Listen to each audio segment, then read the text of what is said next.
All right, cool. Let's wrap up Adorno. So the danger for Adorno, it's bad enough that all the movies and TV shows look the same, but it affects the audience and it turns the audience into the same, makes them the same as each other. You can see why it's useful for the rich people to make everybody the same. Because if everybody's the same, then they'll want the same cars, which means they can just mass produce them. They'll want the same movies. They can just keep making the same movie. If everybody's the same, then everybody can be satisfied with the same products, which makes it easy to sell those products. And Adorno's point is that there's only slight differences. So it's like, oh, I'm an Android person, I'm an iPhone person. Those are pretty similar products. And you're like, oh, I'm a DC guy, I'm a Marvel guy. Those are very similar products. You feel like it's a big difference, but it's not. Um, okay, so let's go take a look at this. We'll wrap this up here. Um, he says the peculiarity of the self is a monopolized commodity determined by society, meaning you feel like an individual, but they're essentially turning you into a certain kind of consumer. It's falsely represented as natural. It is no more than the mustache, the French accent, the deep voice of the woman of the world, the Lubitsch touch. Here, those are examples. Don't worry about those examples. Here's the point. Fingerprints on identity cards which are otherwise exactly the same, and into which the lives and faces of every single person are transformed by the power of the generality. So there may be little things about you that you're like, oh, but I'm different because of this, or I'm different because of that. Adorno's point is, not really.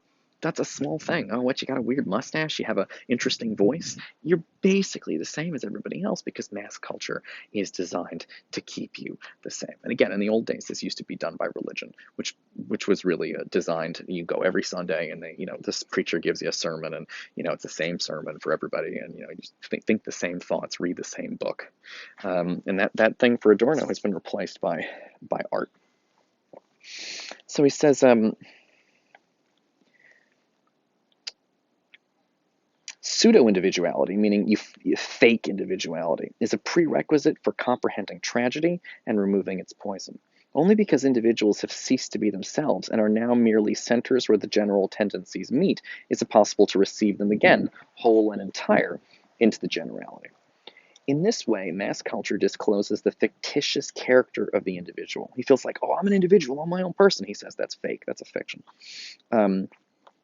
It is merely an unjust boasting on account of this dreary harmony of general and particular. The principle of individuality was always full of contradiction. Individuation has never really been achieved. People aren't really different than each other. They're the same. And this is very depressing. Self-preservation in the shape of class has kept everyone at a stage of a mere species being. Every bourgeois characteristic, in spite of its deviation, and indeed because of it, expresses the same thing, the harshness of the competitive society. The individual who supported society bore its disfiguring mark. I feel like I'm done with this. Let's see. Against the will of its leaders, technology has changed human beings from children into persons. However, every advance in individuation took place at the expense of individuality in whose name it occurred, so that nothing was left but the resolve to pursue one's own particular purpose.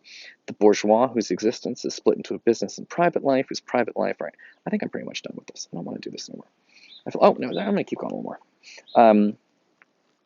The only reason why the culture can deal so successfully with individuality is the latter has always reproduced the fragility of society.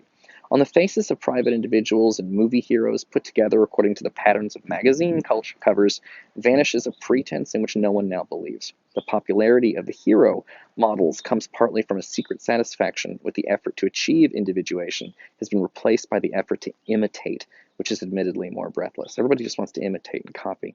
It's idle to hope that the self-contradictory, disintegrating person will not last for generations. The system must collapse because of the psychological spirit, or that the deceitful substitution of stereotype for the individual. Right? We've replaced individuals. People have become stereotypes because movies are filled with stereotypes and people copy the movies, which will itself become unbearable for mankind. Since Shakespeare's Hamlet, the unity of the personality has always been seen as pretense, meaning this idea that you're some special individual. It's a mask. Hamlet's obsessed, of course, with masks and theater and performing. He says it's all performance. Deep down, you're really all just the same.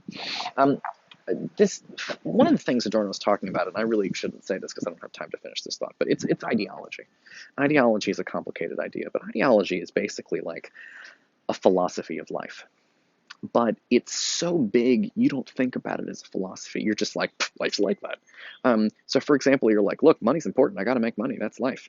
But that's ideology. A lot of movies have taught you how important money is. American society, advertisements have taught you that money is the most important thing. You absorb the message in movies and in other things. It doesn't have to be like that.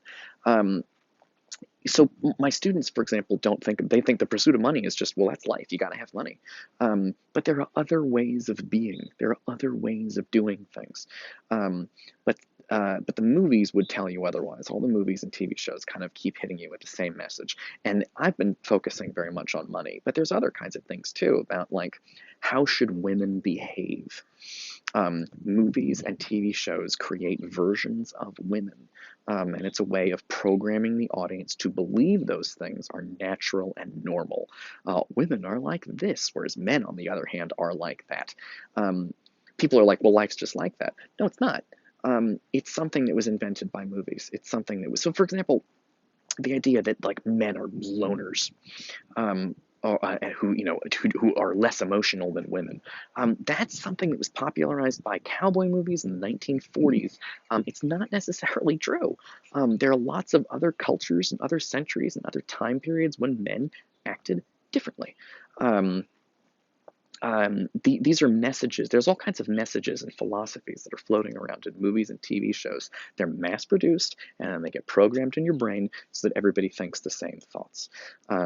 So, women just naturally, they're just natural caregivers, and, men are like naturally loners and violent. And like that's an idea that's been popularized by movies, but there are other centuries and other cultures. And if you look around, college will show you, if you look around at the world in different centuries and different countries, there's other ways of being.